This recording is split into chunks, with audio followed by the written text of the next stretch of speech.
technicien et sup-aéro, Monsieur Malcolm Ridley, lui également pilote d'essai, et un ingénieur navigant d'essai, Monsieur Bruno Bigan. En anglais, H, ça veut dire chut. On met le doigt devant la bouche et on fait chut. Écoutez cet avion. Le silence incroyable de cet avion donne une sensation de calme, de sérénité. C'est l'Airbus A350 XWB et on lui a attribué le surnom de Ashliner. Ashliner, l'avion qui ne fait pas de bruit. Le modèle présenté aujourd'hui, c'est la version A350-900. C'est le deuxième modèle à avoir volé. C'est l'un des 5 avions destinés au développement en vue de la certification.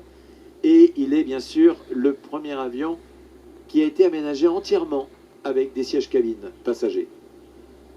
Cet avion peut accueillir 325 passagers dans une configuration triclasse, haute densité de sièges.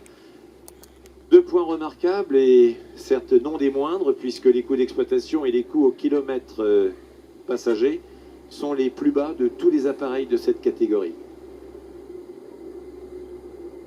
Et tout cela avec la capacité d'emport d'un réel long courrier puisqu'il est capable de franchir d'un seul coup d'aile 14 000 km.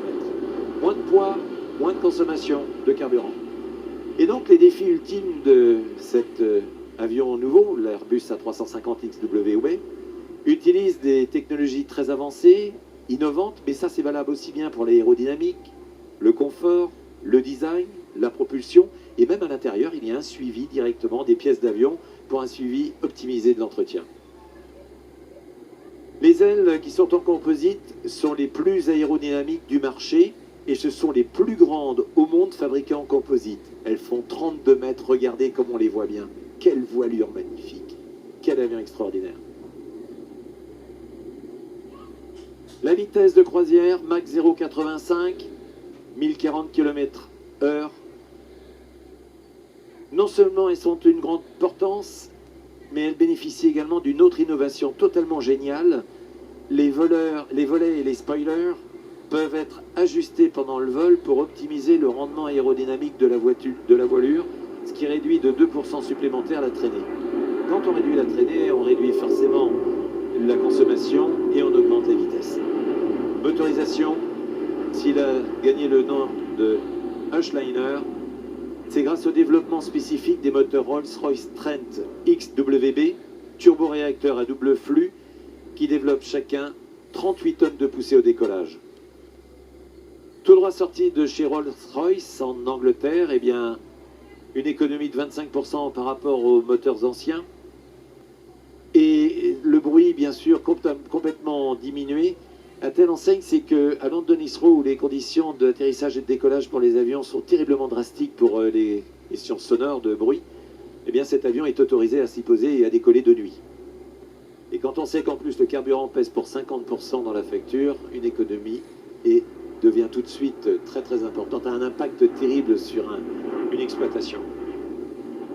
Un nouveau système de traitement d'air, des nouveaux filtres, et donc on bloque l'ozone dans la cabine, ce qui fait qu'on a un avantage pour les passagers avec cette gestion de l'air beaucoup plus précise. Dans une cabine qui est ventilée toutes les 3 minutes, et bien quand on arrive à destination, on arrive en pleine forme. La formation pour les pilotes est extraordinairement raccourcie, une communalité d'idées pour les avions, c'est-à-dire qu'on a un avion gros ou petit, que ce soit un Airbus A320 ou un 380, c'est quasiment le même poste et auquel cas, eh bien, il suffit de 8 jours ou de 5 jours selon le type d'avion pour juste faire une transformation pour le pilote.